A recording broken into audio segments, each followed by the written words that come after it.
자, 드디어 7번째 이야기입니다.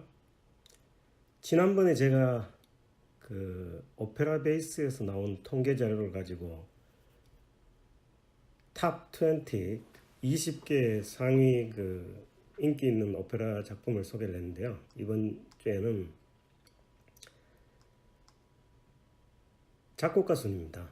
오페라 순위가 아니고, 그러니까 작곡가별로 여러 오페라가 있는데 그 공연한 횟수의 합을 다시 순서로 바꾼 거죠. 일단 작곡가는 탑 10을 일단 한번 보겠습니다. 물론 이것도 재미로 보는 거고 17, 18 시즌 오페라베이스닷컴에서 자료를 가지고 왔습니다. 순위전 이해를 돕기 위해서 작곡가별 시대적 계보를 한번 먼저 살펴보겠습니다. 이게 사실 굉장히 그 오페라 전체를 이해하는데 중요한 겁니다. 그 어떤 시대에 활동을 했고 어떤 형태의 오페라를 작곡했는가 하는 것은 매우 중요한 얘기죠. 먼저 그 오페라의 시조는 누구냐, 오페라를 누가 처음 만들었느냐 하는 부분에 대해서는 아주 정확한 그 이론은 없는 것 같아요. 지금 그러니까 16세기 말 같으면 이제 르네상스 시대죠. 르네상스의 그 페리라는 작곡가가 오페라 비슷한 거를 만들었다는데 다프네라고, 사실 지금 악보가 남아있지 않답니다. 근데 그 에우리디체라는 악보가 있는 것도 있는데 사실 이걸 오페라라고 정확하게 보기는 좀 어려운 부분이 있는 것 같고, 17세기 초에 그 몬테베르디라는 그 작곡가가 있었는데 이 작곡가가 사실 그 오페라 형식의 작곡, 처음에 오르페오라는 오페라 형식의 작품을 작곡을 했고, 그 뒤에 일반 대중을 상대로 해가지고 상업적 오페라인 그 율리시스의 기한이라는 그 작품을 만들었으니까, 사실 어떻게 보면 이 몬테베르디가 사실 오페라의 시조라고 얘기를 해도 될 것 같아요. 17세기 초에 이런 일이 있고 나서 거의 100년간 오페라의 기초를 다지는데 시간을 보낸 것 같고, 18세기 초에 드디어 이제 영국의 핸델이라는 작곡가가 이탈리아에서 활동을 합니다. 리날도나 세르세 같은 아주 그 인기 있는 작품을 만들었고, 그 이후에 아시다시피 천재적인 작곡가 모차르트가 등장을 하면서 이 오페라는 명실상부한 그 대중의 예술로서 그렇게 자리를 잡죠. 이후에 그 모차르트도 초기에는 이탈리아어로 작곡을 했고요. 나중에 이제 마술피리 같은 경우는 이제 독일어로 된 거죠. 모차르트가 오스트리아 사람이니까. 이후에 이탈리아에는 로시니, 벨리니, 도니체티로 이어지는 이 벨칸토 삼총사가 사실 오페라의 상당한 부흥을 이끌고 실제 인기의 절정을 누리고 있죠. 그러다가 19세기 중반쯤 나타난 이탈리아의 베르디에 의해 가지고 사실 오페라는 거의 최고의 전성기를 구가합니다. 근데 이제 여기 하나 이제 이탈리아 오페라의 반기를 든 사람이 나타났는데 그게 이제 독일의 바그너입니다. 바그너는 사실 오페라의 3대 작곡가 중에 하나로 꼽히지만 사실 대중적으로 그렇게 크게 어필이 안 된 이유 중에 하나는, 이분은 이제 사실 노래보다는 관현악과 그리고 스토리 위주의 어떤 오페라, 본인은 그게 오페라가 아니고 이제 악극이다. 그러니까 어떻게 보면 그 당시에는 그렇게 즐길 만한 그 예술이 없었기 때문에 사실 지금 드라마처럼 이렇게 계속 이렇게 스토리에 오묘한 스토리를 들려주고자 하는 그런 욕구가 강했던 것 같아요. 박은에 대해서는 내가 나중에 따로 설명을 드리기로 하고, 그러고 이제 19세기 말에 이제 베르디를 잇는 이탈리아의 이제 푸치니 때에 와서 사실 오페라는 거의 정점을 찍는 것 같아요. 바그너를 개성한 사람은 이제 독일의 리하트르 슈트라우스가 되는 거고, 그러고 이제 20세기에 넘어와서 이제 영국의 브리튼이 이제 영어로 된 오페라를 작곡을 하기 시작하는데, 물론 어느 정도 인기는 있었던 것 같지만 사실 핸델에서부터 푸치니까지 거의 오페라의 전성 황금기는 거의 한 170년 정도에서 한 200년 정도 사이에 내외 아니었었겠나 하는 게 일반적인 그 생각들입니다. 자, 그러면은 이제 오늘 작곡가 탑10을 말씀을 드리겠습니다. 자, 10위부터 말씀드리겠습니다. 10위는 424회 누적 공연을 보인 독일의 리하트 슈트라우스입니다. 아까 말씀드렸다시피 슈트라우스는 바그너의 영향을 아주 크게 받은 사람이었었고 그 작품들도 아주 많이 남겼었습니다. 먼저 보면 이제 이 성서의 바탕을 둔 살로메라는 작품이 있습니다. 살로메는 이제 성서에서 그 세례 요한의 목을 원하죠. 그 양 아버지인 헤로드 왕한테 뭐 상세한 스토리는 나중에 제가 전해드릴 기회가 있을 걸로 봐지고, 그 다음에 그 장미의 기사라고 옛날 귀족 사이에 그 결혼 풍습 중에 하나인데, 아마 그 결혼을 하기 전에 이제 우리 함자비 같이 그 은으로 만든 장미를 이렇게 전해주는 그런 함자비 같은 장미의 기사가 있었던 것 같습니다. 그 다음에 이제 카프리치오라고 이런 극중극에 해당되는 거고, 그림자가 없어진 여인의 얘기.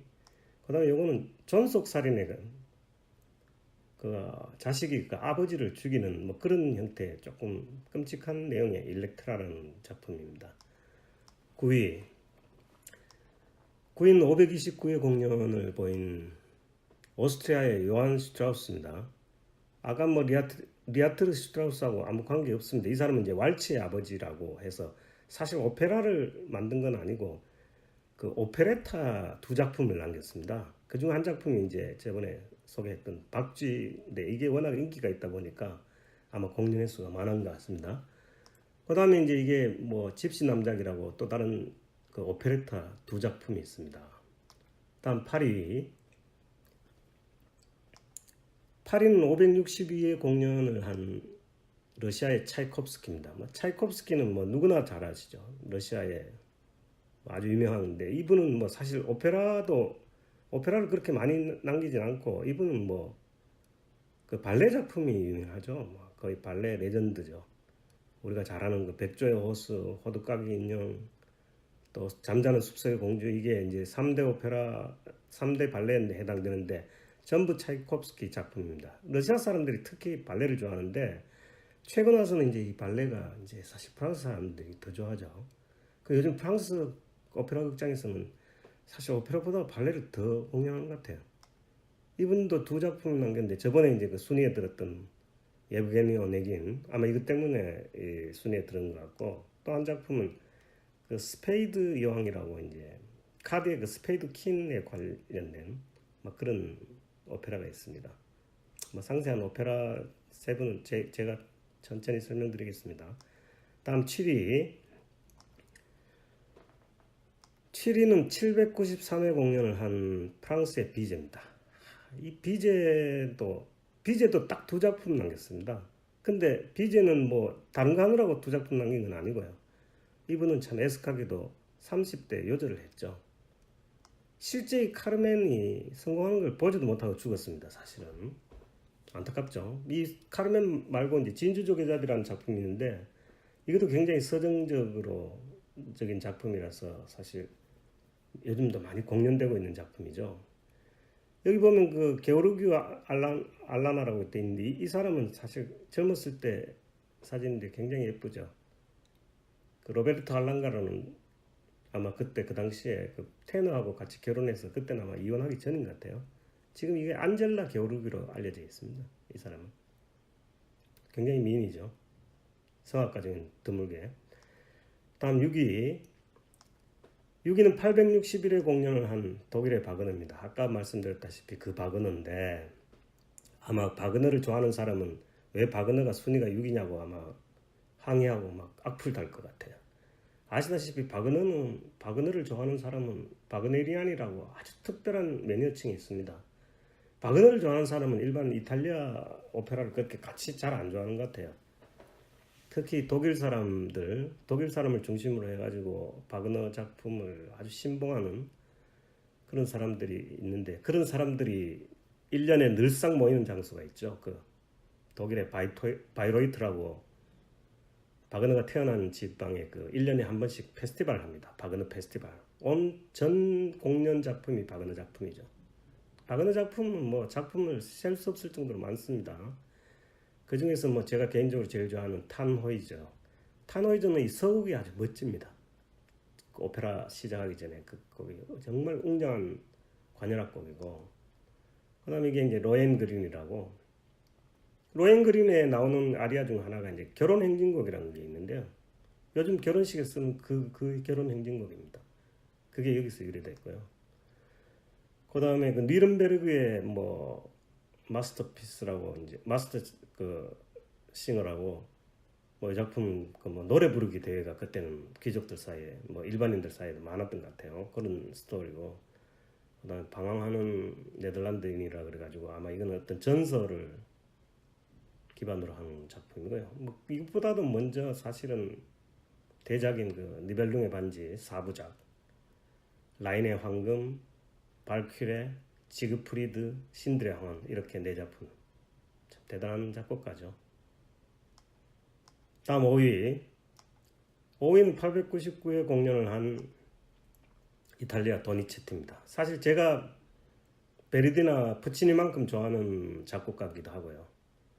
근데 이분은 이제 그 말년이 그 매독이라는 성병으로 죽었죠. 그게 막 신경이나 이런데 뇌세포까지 파고 들어가지고 말년에는 거의 뭐 이렇게 광적인 증상도 많이 나타났다고 하는데, 사실 이분도 굉장히 많은 작품을 남긴 분입니다. 뭐 푸치니보다는 더 많은 것 같아요. 이게 이제 사랑의 묘약이라고 아주 잘 알려져 있는 사랑의 묘약. 그 다음에 사실 도니체티 작품으로 작품성으로는 뭐 전문가들이 이 작품을 제일 우수하게 꼽는 것 같아요. 람메르무의 루치아라고, 그 신혼 초야에 원하지 않는 결혼을 한 남편을 죽이고 광란의 아리아를 부르는 이런 장면들이 눈에 선합니다. 그 다음에 이제 저번에 말씀드렸던 안나 볼레나, 마리아 스트라우다, 로베르토 데브레, 이게 이제 튜트 왕조 3부작인데, 안나 볼레나는 이제 영어로 앤 볼린, 뭐 천일의 앤이라는 뭐 그런 작품도 있죠. 그러니까 이 엘리자베스의 엄마가 해당되는 거고요. 마리아 스트라우다는 엘리자베스의 정적이었죠. 스코틀랜드인가 거기 이제. 그다음 로베르토 데브레는 거의 뭐 엘리자베스가 50대, 20대의 어떤 연인입니다. 연인, 아주 젊은 연인의 이야기인데, 요 세 작품은 참 대단한 작품입니다. 뭐 아주 자주 공연을 안 하는 것 같은데, 이런 공연이 있으면 놓치지 말고 꼭 봐야 됩니다. 자주 안 하기 때문에. 사실 엘리자베스 역이 굉장히 어렵습니다, 이게. 그 다음에 라파보리타라는 그런 작품도 있는데, 이 작품 말고는 뭐 굉장히 많습니다. 대충 제가 몇 작품 한 거. 다음 4위는 1132회 공연을 한 이탈리아 로시니입니다. 세빌리아 이발사의 작품이고, 벨칸토 오페라를 거의 시작한 그런 작곡가죠. 이제 세빌리아 이발사, 그 유명한. 그 다음에 이거는 알제리아 이탈리아 여인. 그 지중해 하나 사이를 두고 아프리카가 있으니까 사실 흑인들이 자주 등장해요. 그 다음에 윌리엄 테리라는 작품, 신데렐라, 탄크레디, 이런 작품이 있습니다. 3위는 2358, 훌쩍 뛰었죠. 이탈리아의 푸치니입니다. 그 유명한 푸치니 3위입니다. 뭐 푸치니에 대해서는 더 이상 설명할 것도 없지만, 뭐 사실 제가 보기에 유명한 음악가들의 생은 그렇게 순탄하진 않았던 것 같아요. 이분도 마찬가지입니다. 막 그 자기를 가르치던 여자, 자기가 신세진 친구 집에 가서 그 집 마누라를 하고 꼬셔서 나중에 결혼을 하고 하는 뭐 이런 참 파란만장한 생이 있더라고요. 마담 버터플라이, 나비 부인, 라보엔, 토스카. 이 세 작품이 사실 이제 그 푸치니의 3대 오페라라고 얘기합니다. 나비 부인, 라보엔, 토스카. 뭐 그 외에 마농 네스코, 뭐 트란도트, 이거는 사실 그 푸치니가 살아서 완성을 못한 작품이죠. 사후에 그 토스카니니라는 그 지휘자가 푸치니 제자들하고 같이 해서 마무리 지었습니다. 그 마지막 부분이죠. 마지막 한 전체적으로 봐서 한 5%에서 10% 정도 되는 엔딩 부분을 만들어 가지고 1926년에 초연을 해서 이제 성공한 건데, 사실 이게 트란도트가 사실 어떻게 보면 해피엔딩이지 않습니까? 근데 제가 보기에 푸치니가 이렇게 해피엔딩을 계획했을지 사실 그건 의문이 있죠. 다음 2위는 누가 뭐래도 천재 작곡가 오스트리아 모차르트입니다. 뭐 모차르트 작품은 뭐 피가로의 결혼, 돈 조반니, 코지판 투테, 요 세 작품이 이제 그 당시에 뭐 엄청난 대본가인 로렌조 다폰테라는 사람하고 같이 만든 오페라 부파입니다. 오페라 부파가 제가 뭐라 그랬죠? 코미디 작품이죠. 여기서 코지판 투테를 빼고 이제 마술피루가 되지면 이게 이제 피가로의 결혼, 마술피리, 돈조반니, 요게 모차르트의 3대 오페라에 해당되는 거죠. 요 마술피리하고 저 후궁탈출은 독일 오페라입니다. 다음 대망의 1위, 뭐 이건 뭐 제가 얘기 안 해도 알죠. 자, 이탈리아의 베르디입니다. 베르디는 뭐 작품도 다작을 했지만 뭐 거의 대부분 또 다 히트를 친 뭐 엄청난 작곡가죠. 뭐 베르디는 뭐 오페라의 역사에 한 획을 긋는 사람이 틀림없습니다. 작품은 뭐 나부코 같은 경우는 히브리노의 합창이라고, 사실 뉴욕 필하모니가 매년 신년 레파토리에 빠지지 않는 곡이라고 합니다. 아이다 개선 행진곡, 라트라비아타, 리골레토, 맥베스 빠지고 일트로바토레, 이렇게 세 개, 라트라비아타, 리골레토, 일트로바토레, 이 세 작품이 베르디 3대 오페라입니다. 다들 좋아하는 일트로바토레는 대장간의 합창이 나오고, 라트라비아타는 축배의 노래, 리골레토는 그 여자의 마음이라고, 라돈나의 모빌레라는 그 아주 유명한 아리아들이 있죠. 오텔로는 이제 이 맥베스하고 오텔로는 이건 이제 섹스피어 작품을 오페라화한 거고, 요거는 이제 말년에 이제 거의 베르디의 작품들이 사실은 좀 심각한 오페라 세니어에 해당되는 건데, 요건 이제 말년에 마지막으로 이제 부파 약간 희극적인 오페라 하나를 만든 게 이게 팔스타프입니다. 말년에. 자, 이상 순위를 봤고요. 그럼 지금 다시 한번 정리를 해보죠. 핸델이 1711년 리날도를 발표를 했고요. 모차르트가 1786년에 피가로 결혼을 발표했습니다. 로시니가 세빌리아의 발사를 1816년, 도니체트가 사랑의 묘약을 1832년, 베르디가 라트라비아트를 1853년, 바그너가 1876년 그 니벨룽 반지의 마지막 그 네 번째 이야기 신들의 황혼을 작곡을 했고요. 푸치니가 1904년에 나비 부인을 작곡했습니다. 자, 이거 탁탁 나오죠. 대충 슈트라우스가 1911년 장미 기사를 발표. 요 지금 그 연도는 초연 처음 발표한 연도입니다. 태어난 연도는 아니고요. 그리고 1926년 이제 푸치니 사후에 이제 토스카니니가 이제 그 후배들 데리고 마무리한 트란도트가 1926년. 사실 요게 오페라 전성기 때 이렇게 대충의 작품들의 그 순서거든요. 1926년 빼기 1711년 하면은 대충 한 200년 정도. 오페라가 황금기를 구가한 거는 뭐 제가 보기에 뭐 200년 플러스 마이너스 이렇게 되는 것 같아요. 그러니까 현대 오페라 브리트니 피트 그라임스라는 작품을 1945년에 발표를 했으니까 이거 영어 오페라입니다. 여기 보면은 요 메인 계보에 보면 아까 지금 우리가 했던 순위가 다 나와 있죠. 베르디 1위, 모차르트 2위, 푸치니 3위, 로시니 4위, 도니체트 5위, 바그너 6위, 7, 8, 9는 요게 이제 그 요한 스트라우스, 차이콥스키, 저기 또 한 사람 누구죠? 비제. 이 세 사람은 베르디하고 푸치니 사이에 활동했던 사람들이고요. 이제 그 리아트르 슈트라우스가 10위였잖아요. 이렇게 이제 10명이 대충 요 상태. 그러니까 모차르트에서 리아트르 슈트라우스에서 활동했던 이 오페라가 가장 핵심적으로 그 이제 그 유명한 작품이 많다. 뭐 대충 그렇게 결론을 내릴 수 있는 겁니다. 자, 고맙고요. 다음에는 다시 영화 이야기로 돌아가겠습니다. 감사합니다.